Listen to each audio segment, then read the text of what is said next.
누가복음 2장 8절부터 14절까지에 있는 말씀입니다. 8절부터 14절 같이 봉독합니다. 시작. 그 지역의 목자들이 밤에 밖에서 자기 양떼를 지키더니 주의 사자가 곁에 서고 주의 영광이 그들을 두루 비추매 크게 무서워하는지라. 천사가 이르되 무서워하지 말라.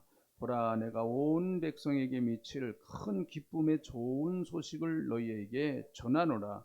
오늘 다윗의 동네에 너희를 위하여 구주가 나셨으니 곧 그리스도 주시니라. 너희가 가서 강보에 쌓여 구유에 누워있는 아기를 보리니 이것이 너희에게 표적이니라 하더니 후련히 수많은 천군이 그 천사와 함께 하나님을 찬송하여 이르되 지극히 높은 곳에서는 하나님께 영광이요 땅에서는 하나님이 기뻐하신 사람들 중에 평화로다 하니라. 아멘. 오늘 설교 제목이 평화의 왕으로 오신 예수님. 한번 해보시죠. 시작. 평화의 왕으로 오신 예수님. 자, 오늘 이제 말씀으로 한번 들어가 봅니다. 자, 말씀. 이제 우리가 말씀을 보면서 은혜를 받겠습니다. 천사들이 목자들에게 들려준 메시지가 있습니다. 밤새도록 목자들은 밖에서 양을 치고 있었습니다. 이스라엘 나라는 양 치는 사람들이 많으니까요. 그런데 그때 갑자기 천사들이 나타나서 그들에게 두루 비추면서 큰 어떤 모습을 보여주는데 그들은 깜짝 놀랐죠. 그럴 때 천사가 하는 얘기가 10절. 10절 한번 다시 보겠습니다. 10절에 있는 말씀 제가 볼게요. 천사가 이르되 무서워하지 말라. 보라, 내가 온 백성에게 미칠 큰 기쁨의 좋은 소식을 너희에게 전하노라. 이렇게 천사들이 목자들에게 알려준 기쁜 소식입니다. 큰 기쁨의 소식. 한번 해보시죠. 시작. 큰 기쁨의 소식. 여러분, 기쁜 소식만 해도 좋은데 그 앞에다가 최상급을 사용했어요. 큰 기쁨의 소식이라는 거예요. 기쁜 소식만 해도 얼마나 좋겠어요. 그런데 큰 기쁨의 소식이다라는 것이죠. 지금까지 전해진 소식 가운데 가장 큰 기쁨의 소식을 내가 너희에게 전한다. 그렇게 말합니다. 온 백성에게. 그런데 이 기쁨의 소식은, 큰 기쁨의 소식은 온 백성에게 미칠 기쁨의 소식이라는 거죠. 온 백성이란 말은 어떤 의미예요? 나이나 국적이나 재산이나 명성이나 성별이나 교육 수준이나 세상의 지위나 종교나 어떤 지역이나 어떤 정치 제도나 그런 것들을 다 초월해서 기뻐할 수 있는 기쁨의 소식이다라는 얘기죠. 여러분, 이런 기쁨의 소식이 과연 이 세상에 존재할 수 있을까? 모든 것을 다 초월한, 정치 제도도 초월하고 그리고 종교까지도 다 초월한 큰 기쁨의 좋은 소식을 지금 천사들이 전해준다, 그렇게 말합니다. 자, 그 기쁨의 소식이 무엇입니까? 11절. 자, 이 말씀은 중요하니까 같이 읽어보시죠. 자, 11절에 있는 말씀 함께 읽어보시죠. 시작. 오늘 다윗의 동네에 너희를 위하여 구주가 나셨으니 곧 그리스도 주시니라. 네. 온 백성에게 미칠 가장 큰 기쁨의 소식이 무엇인가 하면 다윗의 동네에 예수님이 탄생하셨다라고 하는 그런 이야기라는 거예요. 다윗의 동네에 그리스도께서 오셨다. 구주가 탄생하셨다. 그렇게 말씀하고 있습니다. 그래서 이 기쁜 소식이 얼마나 큰 기쁜 소식인가 하면 천사들도 그 기쁜 소식을 들으면서 같이 하나님 앞에 찬양을 합니다. 그 찬양의 내용 속에서 왜 예수 그리스도의 탄생이 이토록 큰 기쁨의 소식인가 하는 것을 알 수가 있어요. 자, 13절. 호련히 수많은 천군이 그 천사와 함께 하나님을 찬송하여 이르되. 천사들의 찬양입니다. 천사들이 예수님의 탄생의 소식을 전하면서 그 소식을 그들도 들으면서 같이 찬양을 하고 있는데 그 찬양의 내용이 14절입니다. 왜 이것이 그렇게 기쁜 소식인가? 14절 다시 한번 읽어보시죠. 시작. 지극히 높은 곳에서는 하나님께 영광이요, 땅에서는 하나님이 기뻐하신 사람들 중에 평화로다. 두 가지 이유라는 거예요. 첫째는 하나님께 영광이다. 예수님이 탄생하신 것이 하나님께 영광이다라는 거예요. 하나님께 영광이다. 이것은 무엇을 의미하는가 하면 사실 요 한 주제를 갖고만 가지고도 뭐 1시간 이상 좀 말씀을 드려야 될 아주 너무 중요한 기독교 진리죠. 예수님의 탄생이 하나님 앞에 영광이 되는 탄생이다. 이것이 최고의 기쁜 소식이다. 그렇게 말합니다. 로마서 3장 23절에 보면 이런 말씀이 있어요. 모든 사람이 죄를 범하였음에 하나님의 영광에 이르지 못하더니라. 모든 사람이 다 죄를 졌기 때문에 하나님의 영광에 이르지 못했다. 이렇게 말씀하고 있습니다. 그런데 예수 그리스도께서 탄생하심으로 말미암아 하나님 앞에 영광이 됐다라는 것입니다. 영광이 됐다는 거예요. 왜 하나님 앞에 영광이 됐는가 하면 예수 그리스도를 통해서 하나님이 인류를 구원하시는 그 구원의 사역이 시작된다라는 거예요. 예수님을 통해서 인류를 구원하시는 하나님의 구원의 놀라우신 역사가 시작된다는 것이죠. 그리고 시작되고 그분을 통해서 완성된다라고 하는 것, 그것이 하나님 앞에 최고의 영광이다. 이것보다 하나님 앞에 큰 영광은 없습니다. 그래서 저와 여러분이 하나님 앞에 최고의 영광을 돌리는 것은요, 뭐 우리가 돈을 많이 벌어서 헌금을 많이 하는 것, 그것도 뭐 영광이죠. 또 많은 기적을 체험해서 하나님의 살아계심을 증거하는 것도, 그것도 하나님 앞에 영광이죠. 여러 가지 많습니다. 그러나 그 중에 최고의 영광은 무엇인가 하면 내가 구원받아서 하나님의 자녀가 된 거예요. 하나님은 그걸 보고 최고로 기뻐하시는 거예요. 내가 예수 믿어서 구원받아 하나님의 자녀가 된 그 사실이 하나님 앞에 최고의 영광이 됩니다. 그래서 예수님이 70명의 제자들을 전도를 보냈어요. 너희 가서 한번 전도해봐라. 그래서 70명의 제자들이 나가서 열심히 전도하고 돌아왔습니다. 그래서 전도 보고를 합니다. 예수님께. 그들이 얼마나 기뻐하는지. 예수님 우리가 나가서 전도를 하니까요, 귀신도 쫓겨나가고, 그리고 또 병자도 치료받고 어마어마한 하나님의 역사가 일어났습니다. 너무너무 기쁘고 너무너무 감사합니다. 그랬더니 예수님이, 그래 참 너희들 잘했다. 그거 참 잘한 일이다. 나도 하늘에서 그 악한 영 흑암의 세력이 떨어진 걸 나도 알았다. 이렇게 말씀하세요. 그러면서 예수님이 이런 말씀을 한 말씀 더 붙이십니다. 그런데 얘들아, 너희의 이름이 생명책에 기록된 것을 더 기뻐해라. 그것으로 기뻐해라. 이렇게 말씀하세요. 그래서 여러분, 우리가 엄청나게 하나님의 일을 많이 하는 것도 하나님이 기뻐하시는 일이지만, 내가 근본적으로 예수를 믿어서 하나님의 자녀가 된 것 자체를 하나님은 기뻐하시는 거예요. 할렐루야. 그게 하나님 앞에 최고의 영광이에요. 그래서 내가 하나님 앞에 최고의 영광을 돌리는 가장 큰 비결은 예수를 잘 믿는 겁니다. 예수를 잘 믿는 거예요. 그게 하나님이 제일 기뻐하시고 하나님 영광 받으시는 거죠. 자, 또 한 가지는, 두 번째, 왜 예수 그리스도의 탄생이 이렇게 큰 기쁨의 소식인가? 두 번째는 진정한 평화가 이루어지기 때문에, 예수님 때문에 진정한 평화가 이루어지기 때문이다라는 거예요. 기뻐하심을 입은 사람들 중에 평화로다, 그렇게 말씀합니다. 여러분, 인류 역사는 뭐 여러 가지 각도로 얘기할 수가 있겠습니다만은, 인류의 역사는 전쟁의 역사예요. 전쟁의 역사. 인류 최초의 전쟁이 무엇입니까? 창세기 4장에 나오는 가인이 동생 아벨을 쳐 죽인 전쟁이에요. 이게 인류 최초의 전쟁입니다. 그때 무기는 뭐였어요? 가인이 아벨을 어떻게 죽였어요? 성경이 무기를 가지고 죽였는지 안 죽였는지는 확실하진 않아요. 쳐 죽였다고 그랬습니다.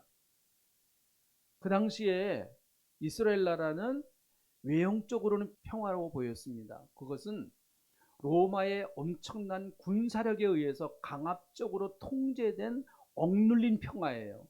그러니까 쉽게 말하면 로마는 이 자식들 까불지 마. 만약에 너희들 딴짓하면 가서 군대로 다 쓸어버릴 거야. 이러기 때문에 감히 여러분 로마의 그 막강한 군사력이 엄청나기 때문에 그래서 이루어진 평화예요. 그걸 이제 팍스로 말하면 그렇게 해서 이루어진 평화입니다. 그러니까 힘으로 제압되어서 이루어진 평화예요. 힘으로 제압되어서 워낙 이 로마라고 하는 나라가 막강한 그 군사력을 가지고 있었기 때문에 감히 대항을 할 수 없습니다. 그러니까 기죽고 사는 거예요. 예수님을 통해서 이루어진 평화는 어떤 평화를 말하기에 이렇게 예수 그리스도의 예수님이 주시는 이 평화가 온 세상에 미칠 가장 큰 기쁜 소식일까요? 여러분, 예수님이 주시는 평화는 당신이 십자가에서 죽으심으로 희생을 통해서 주시는 평화예요. 당신이 친히 십자가에서 달리셔서 당신의 몸을 내어주시고 당신이 죽으심으로 말미암아 희생하심으로 말미암아 이루어진 평화입니다. 그것을 통해서 이루어진 평화예요. 그래서 십자가의 복음은 평화의 복음입니다. 한번 따라 합시다. 십자가의 복음은 무슨 복음이라고요? 평화의 복음입니다. 이슬람교는 칼과 전쟁을 통해서 이슬람교를 전합니다. 이게 합법적이에요. 안 되면, 마지막까지 안 되면,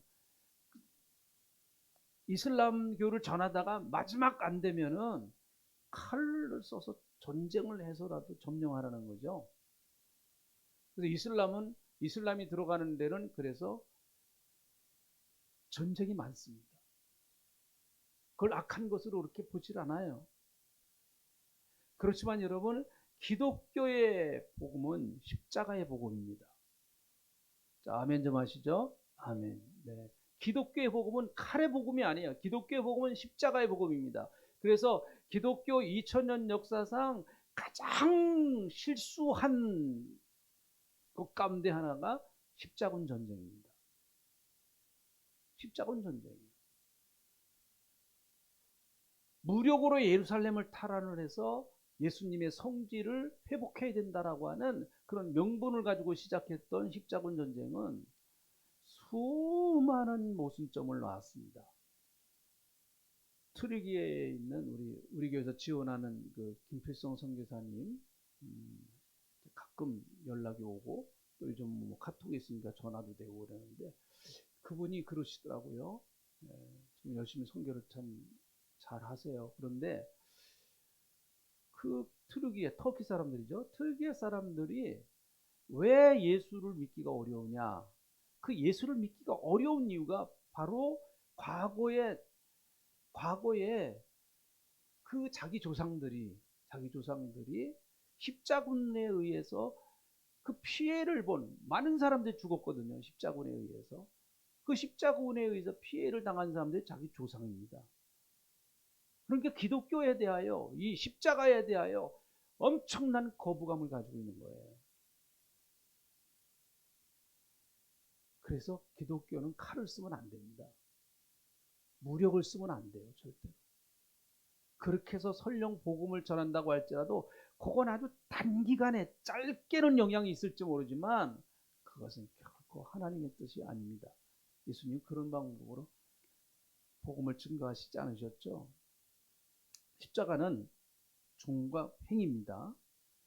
종은 하나님과 인간 간의 화목을 말합니다. 십자가에서 하나님과 인간은 화목함으로 만나는 거예요. 횡은 뭐예요? 인간과 인간 사이의 화목을 말합니다. 십자가를 통해서 인간이 만나는 거예요. 교회가 바로 그렇습니다. 교회는 횡은 하나님과 인간이 만나는 장소, 종은 하나님과 인간이 만나서 횡은 사람과 사람이 만나는 장소, 그게 교회예요. 그게. 그래서 교회에 와서 우리는 먼저 하나님을 만나야 돼요. 예수님의 십자가를 통해서. 자, 아멘 하시죠? 아멘. 그리고 나서 또 우리는 예수님의 십자가의 은혜로 성도들을 만나는 거예요.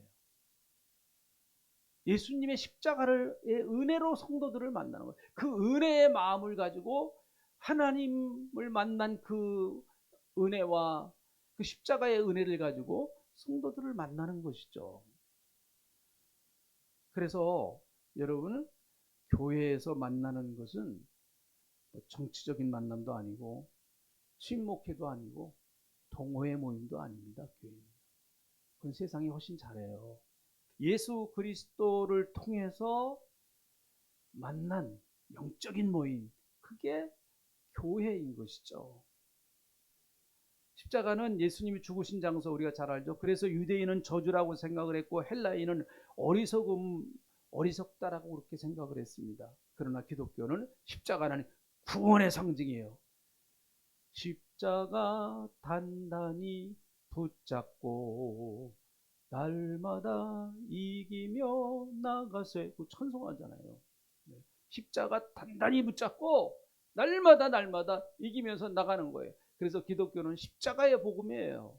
십자가를 예수님의 십자가를 증거하는 것이죠. 그래서 여러분, 십자가는 희생과 죽음이 있는 것입니다. 예수님의 십자가, 희생과 죽음이 있는 것이에요. 다시 말하면 진정한 평화는 희생이 없이는 이루어질 수 없습니다. 희생이 없는 평화는 서로의 이익을 위해서 잠깐 이루어지는 시한부 평화라고 볼 수 있겠죠. 위장된 평화, 가짜 평화라고 볼 수 있어요. 어쩔 수 없어서 그냥 시한부로 싸우지 말자. 어쩔 수 없으니까 잠깐 우리 평화를 누리자.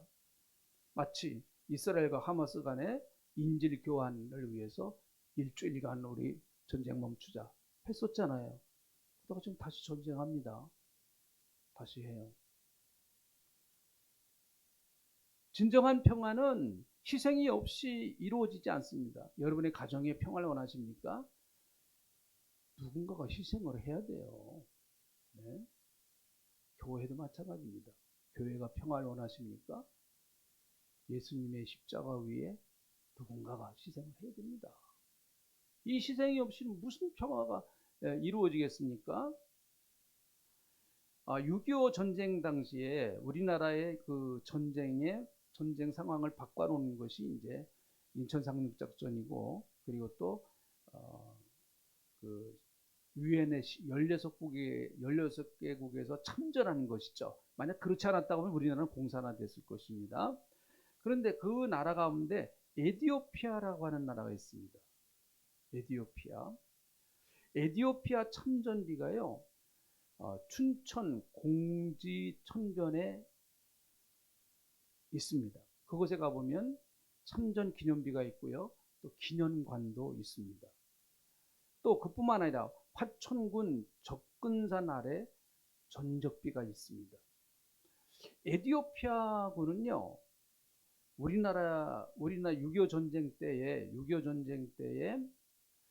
한 600명 이상의 군인들을 우리나라에 보내주었습니다. 그런데 그 600명 이상의 군인들이 어떤 사람들이었는가 하면은 그 에티오피아 군대 최정예 군대들이었습니다.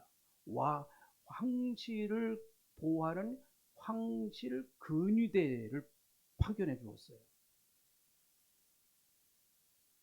우리 몰랐죠, 이런 사실이요. 네. 그러니까 자기를, 그러니까 쉽게 말하면 대통령 경호하는 사람들을 파견해 준 거예요. 지금으로 말하면요. 그래서 제 일진이 1153명이 1951년 4월 14일 에티오피아에서 출발했고 해서 5월 6일 날 부산항에 도착을 했다고 합니다. 8주간 현지 적응을 마치고 7월 11일 날 가평으로 이동해서 미 7사단에 배속되어서 접근산, 이 가평이 접근산 내 전투에 참여했다고 해요. 화천군에 있다고 해요. 접근산이요. 근데 그때 공을 많이 세웠다고 합니다. 이 공로로 미국 대통령 부대표 창도 받았고, 다수의 장병들이 미국 은성 무공훈장을 받았다고 합니다. 그래서 접근산 아래 화천군에 이 기념비가 있다고 그럽니다. 에디오피아 군인은 6.25 전쟁 때 사망자 121명이 나왔어요.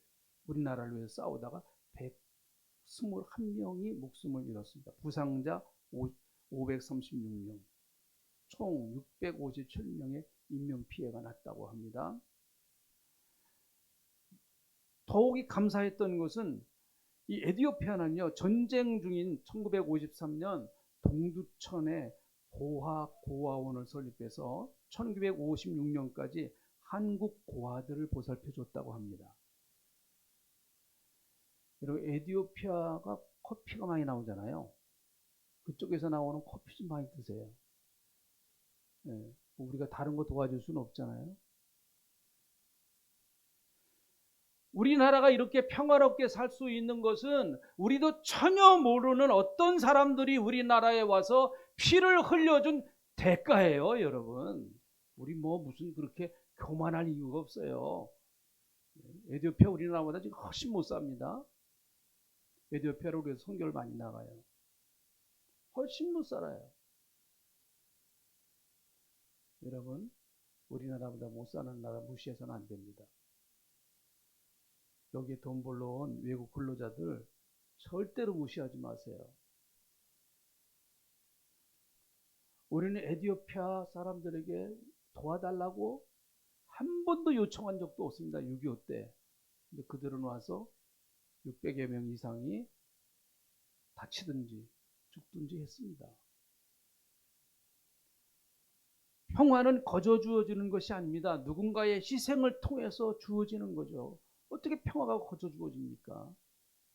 하나님과 우리와의 사이는 철저하게 원수 관계였습니다. 이 관계를 누군가가 화목을 시켜야 되는데 그 어떤 누구도 하나님과 인간 사이의 관계를 화목시킬 수 있는 자격이 있는 사람도 없고 그 어떤 누구도 할 수 없는 일입니다. 예수님이 오셔서 십자가를 통해서 하나님과 인간 사이를 화목하게 하셨어요. 그래서 우리는 하나님 앞에 이제 담대하게 나갈 수 있다. 하나님과 우리는 그리스도를 통해서 화목한 사람들입니다. 화목한 사람들이에요. 우리에게는 부끄러움이 많습니다. 부족한 것도 굉장히 많잖아요. 늘 하나님 앞에서 정말 늘 부족해. 저도 그래요, 마찬가지. 그렇지만 그럴 때마다 다시 그리스도의 십자가의 은혜를 생각하는 거예요. 아, 하나님과 나는 화목한 사람이지. 나는 하나님과 화목했어. 예수님의 보혈로 나는 하나님과 화목한 사람이야. 그래서 하나님은 인간을 십자가에서 예수님을 통해서 만나시죠. 인간도 이제는 더 이상 하나님을 두려워하는 그런 두려운 분이 아니라 사랑의 하나님으로 깨닫게 됩니다. 요한일서 4장 10절에 이 말씀 한번 읽어보시죠. 요한일서 4장 10절. 자, 한번 읽어봅니다. 시작. 사랑은 여기 있나니 우리가 하나님을 사랑한 것이 아니요 하나님이 우리를 사랑하사 우리 죄를 속하기 위하여 화목제물로 그 아들을 보내셨음이니라. 우리가 하나님 사랑한 거 아니다라는 거죠. 하나님이 우리를 사랑하셨다는 거예요. 하나님이 먼저 사랑의 편지를 우리에게 주셨어요. 하나님이 먼저 우리에게 데이트를 신청하셨어요. 야, 내가 너 좋다. 하나님 편에서 먼저 시작하신 거예요. 인간과 인간 사이도 참 담이 많습니다. 그러나 이 담을 하신 분은 오직 예수님이시죠. 에베소서 우리가 카톡을 통해서 좀 공부하지 않습니까? 에베소 교회도 여러 가지 내적인 갈등이 있었습니다. 성도들과 성도들 사이에 갈등이 있었어요. 그런데 바울은 예수님께서 십자가로 중간에 막힌 담을 헐어버리셨다 이렇게 말씀하셨어요. 자, 에베소서 2장 13절부터 16절 좀 긴데요. 한번 천천히 같이 읽어보겠습니다. 시작.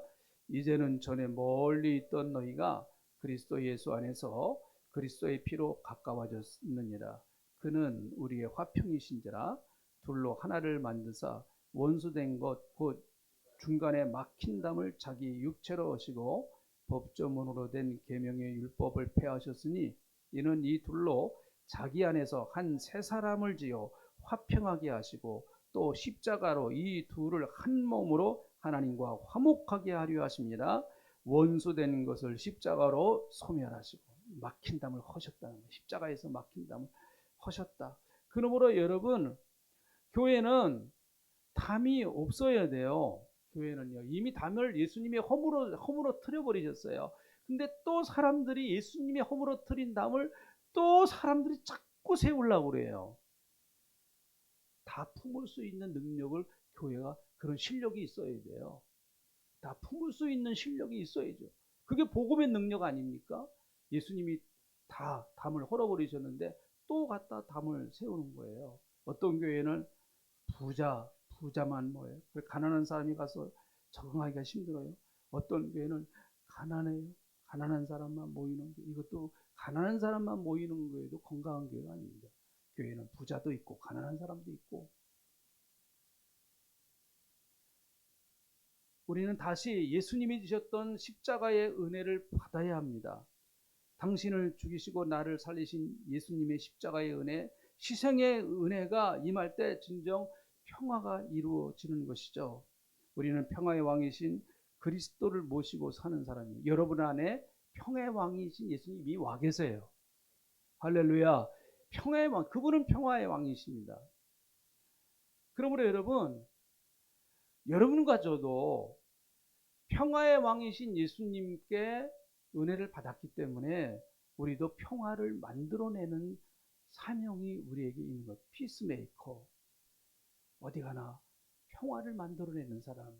그래서 예수님이 마태복음 5장 9절에 이 평화가 얼마나 중요하면 이렇게까지 말씀하셨을까요? 화평케 하는 자는 복이 있나니 그들이 하나님의 아들이라 일컬음을 받을 것이요. 화평케 하는 사람은 하나님의 아들이다. 화평케. 이거는요, 사람이 화평하기 때문에 하나님 아들이 된다는 얘기가 아니고요. 하나님의 자녀, 하나님의 아들이 됐기 때문에 화평을 만들 수 있다라는 얘기예요. 화평하게 된다는 얘기입니다. 다른 사람과의 화평하고, 또 어느 집단, 어느 조직, 또 교회도 마찬가지로 화평하게 만든다라는 거예요. 여러분, 중세기에 가장 존경받았던 수도사는 이탈리아 아시스의 성자에 있었던 성 프란시스라고 하는 사람입니다. 그 당시 천주교회는 말할 수 없을 정도로 타락을 했습니다. 그런 그 천주교의 타락상을 보면서 너무 가슴이 아팠습니다. 어떻게 해야 정말 예수 믿는 사람으로서 그리스도를 닮아갈까? 그는 늘 기도하며 묵상하고 말씀 안에 살기로 몸부림쳤습니다. 예수님, 저는 정말 예수님을 너무너무 닮고 싶습니다. 예수님, 예수님의 그 십자가의 은혜를 저에게도 허락해 주시옵소서 하고 기도할 때 그에게 정말 예수님이 십자가에서 못 박히실 때 몸에 상처가 났던 것처럼 성 프란시스도 그대로 그렇게 하나님이 상처 주셨대요. 십자가의 흔적이 그에게 새겨져 있다는 거예요. 무슨 문신을 새긴 게 아니고 하나님이 그의 몸에 그런 십자가의 흔적을 남기셨다라는 것이죠. 그가 쓴 그 평화의 기도, 그 평화의 기도라고 하는 이 기도, 여러분도 아시는 분들이 있을 겁니다. 제가 가사를 한번 이렇게 한번 읽어볼게요. 참 내용이 좋아요. 주여 나를 평화의 도구로 써주소서. 미움 있는 곳에 사랑을, 상처가 있는 곳에 용서를, 분열이 있는 곳에 일치를, 의욕 있는 곳에 믿음을 심게 하소서. 주여 나를 평화의 도구로 써주소서. 오류가 있는 곳에 진리를, 절망이 있는 곳에 희망을, 어둠이 있는 곳에 광명을, 슬픔이 있는 곳에 기쁨을 심게 하소서. 위로받기보다는 위로하며, 이해받기보다는 이해하며, 사랑받기보다는 사랑하며, 자기를 온전히 줌으로써 영생을 얻기 때문이니 주여 나를 평화의 도구로 써 주소서.